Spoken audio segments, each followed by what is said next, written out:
Hello people, today I will be presenting my TED Talk on how video games affect kids and teenagers. I will also be talking about how video games affected me personally. I hope you find this presentation interesting.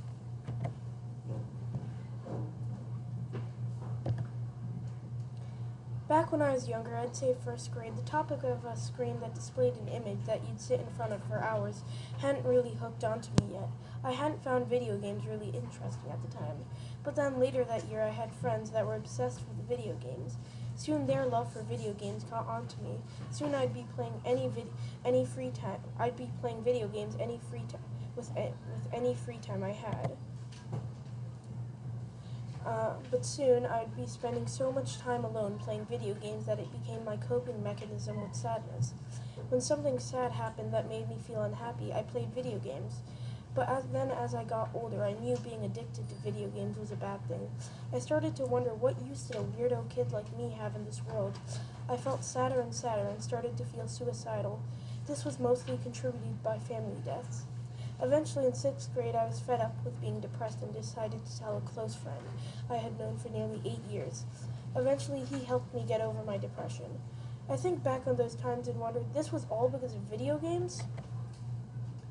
Pretty much every adult I came across hated video games. They'd say all these bad things about video games and say never to play them. So since I was curious, I wanted to know more about this topic. So I did some researching into the pros and cons of the video games. Pros of video games. Video games have been proven to improve problem-solving skills, enhance memory, improve thinking speed, improve multitasking skills, improve hand-eye coordination, and can treat depression. So much for video games will rot your brain, but those pros have to be taken with a pinch of salt, so don't get too happy.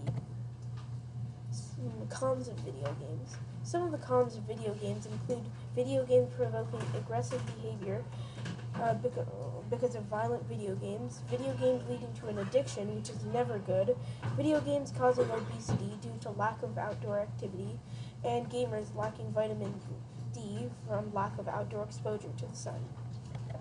Is gaming bad for people? So after hearing the pros and cons, we can't really conclude which is better, but the pros can be outweighed by the cons. If video games are played too much, doctors recommend 2 hours of video games while gaming as a healthy limit. The average child in the U.S. spends 6.3 hours a day playing video games, while the average teenager plays video games spends 5.1 hours playing video games a day. That total up to 2,080.5 hours a year for the average person under 18, or 86 days a year. Take into consideration that I didn't include social media as well.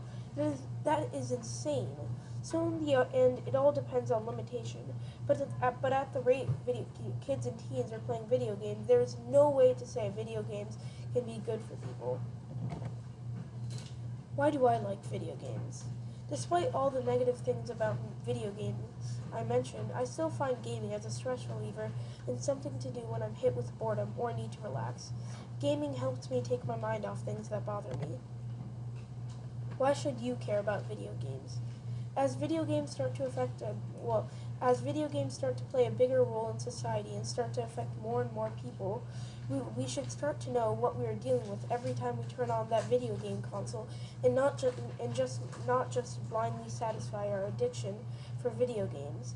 If people are able to monitor their addiction to video games can be enjoyed by a large audience with nothing to worry about. This slide just about marks the end of my TED Talk presentation. I hope you learned something from this TED Talk. Anyways, goodbye.